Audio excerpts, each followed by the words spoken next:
तो recently US and India ने एक trade agreement like something sign किया है, जिसमें ये कोई ऐसा कोई एग्रीमेंट तो नहीं है, लेकिन ये एक प्रॉमिस है इन दोनों कंट्रीज़ के बीच में कि ये दोनों कंट्रीज़ एक पॉइंट पे दोनों एग्री करती है कि जो यूएस है वो इंडिया पे 50% टैरिफ हटा के 18% कर देगा कुछ सिलेक्टिव गुड्स पे। ओके, जो इंडिया है वो यूएस को एक टैरिफ फ्री मार्केट इंडिया में प्रोवाइड करेगा। अब देखो, कई सारे लोग इसके अगेंस्ट में हैं, कई सारे लोग कह रहे हैं कि ये बढ़िया डील है। लगभग $500 बिलियन की अगले 5 सालों में इंडिया को खरीदनी है यूएस से।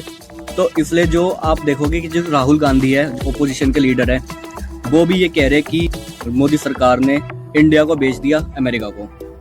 तो कई सारे लोग इस पे एग्री भी करेंगे, कई सारे लोग इस पे डिसएग्री करेंगे। अगर मैं अपनी बताऊं तो भाई देखो, मेरे हिसाब से ये एग्रीमेंट बहुत अच्छा भी नहीं है और ना बहुत बुरा भी नहीं है, क्योंकि देखो अमेरिका ने इंडिया पे टैरिफ लगाया है तो उसका जो सबसे बड़ा जो असर पड़ा था वो इंडिया के जो टेक्सटाइल इंडस्ट्रीज थी और काफ़ी सारी ऐसी इंडस्ट्रीज थी वो बहुत ही ज़्यादा मतलब सफ़र कर रही थी।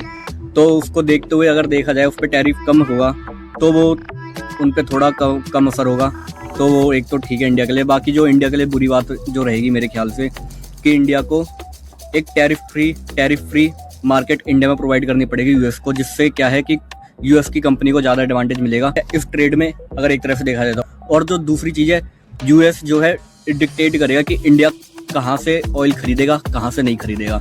तो आप देखोगे कि आने वाले टाइम में इंडिया अगर रशिया से ऑयल खरीदना बंद कर दे और वेनेजुएला, जिस पे अमेरिका ने हाल ही में कब्जा किया है, उसके प्रेसिडेंट को देश से उठा लिया था, तो वहाँ की जो ऑयल कंपनी है वो यूएस से कंट्रोल कर रही है करंटली। तो वहाँ से इंडिया को फोर्स किया जाएगा कि वो ऑयल खरीदे अपना। तो ये देखा जाए इंडिया के लिए नुकसान भी है, इसमें फ़ायदा भी है। तो the world is never black and white, it's always grey. So what's your point on this? Comment down.